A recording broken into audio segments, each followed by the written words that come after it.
Mr. Bratzer, the floor is yours. Thank you, Madam Chair. And thank you, Honourable Senators, for having me here today. I am a constable with the Victoria Police Department, but I am here today representing LEAP, Law Enforcement Against Prohibition.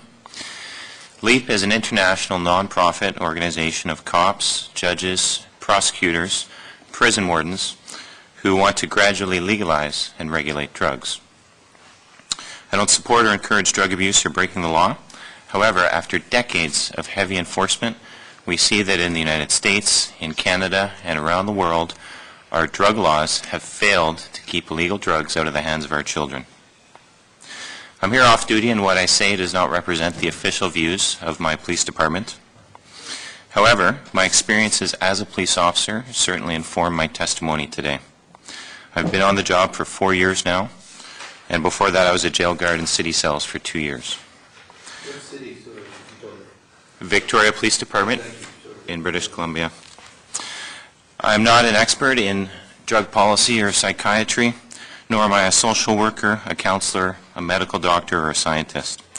As my colleague Walter McKay has said, if police officers are qualified to comment on anything, it lies merely in the area of arresting criminals and helping people in immediate distress.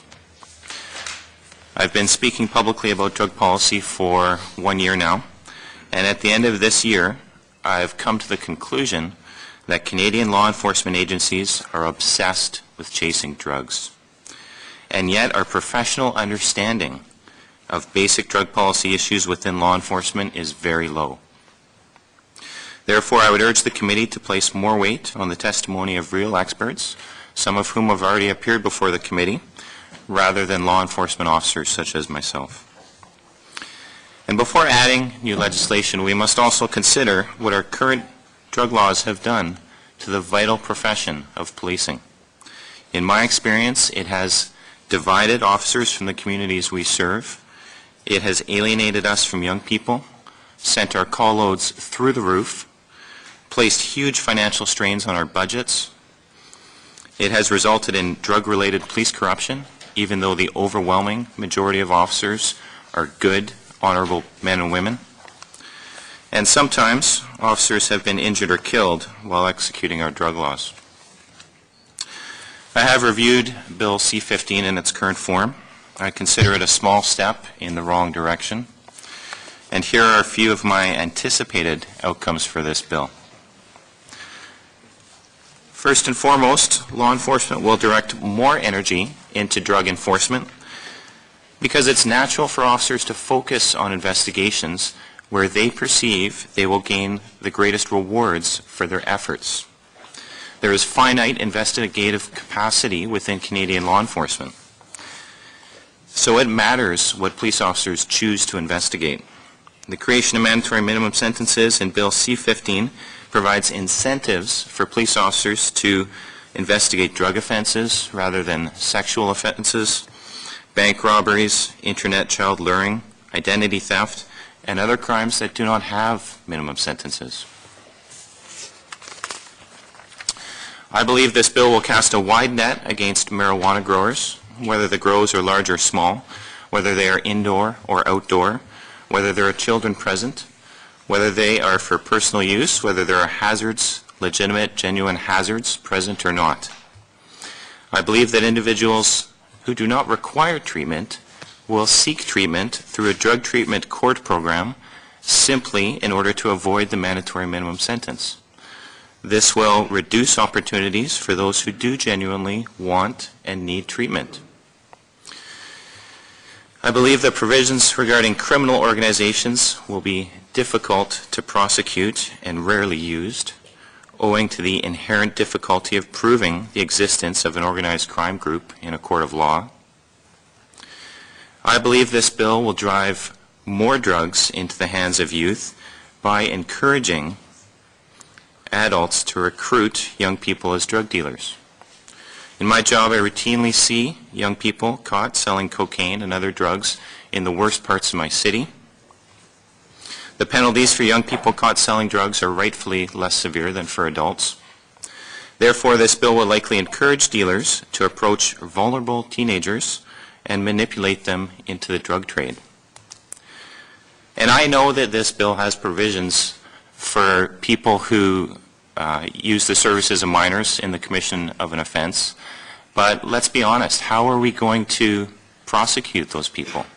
Are you going to take a 16-year-old Aboriginal kid that grew up in some housing project, ask them to get on the witness stand and testify against a mid-level drug dealer? You know, even if you can get this young person to agree, once he does testify, it seems to me you're essentially putting that person in danger. You're basically signing their death warrant.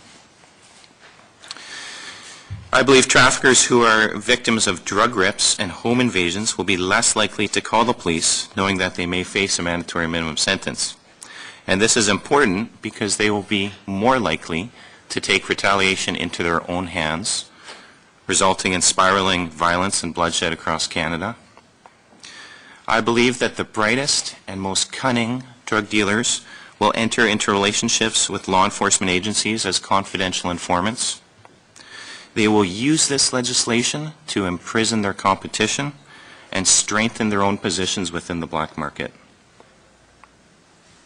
Lastly, and perhaps most importantly, I believe that the flow of illegal drugs to Canadian consumers will not stop, and the black market will continue to lack regulations controlling price, purity, safety, and access.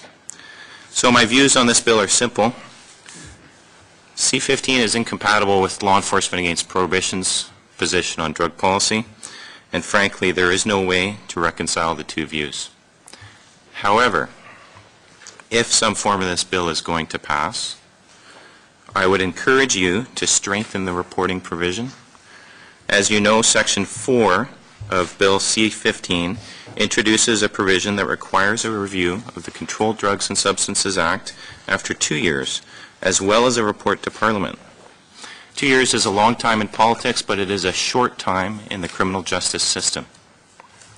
By the end of the first 2 years, the effects of Bill C-15 will not be clear. Some criminal trials will not even be completed. Many mandatory minimum sentences will have begun but not ended. New prisons will not be built yet.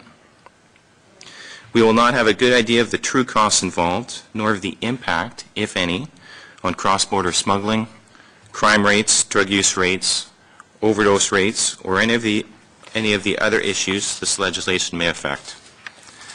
The numbers at the end of the first 2 years may be deceptively low.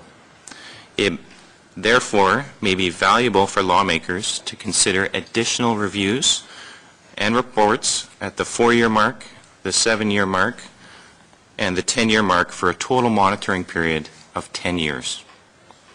Honourable Senators, thank you for your time. Thank you very much, Mr. Bradson.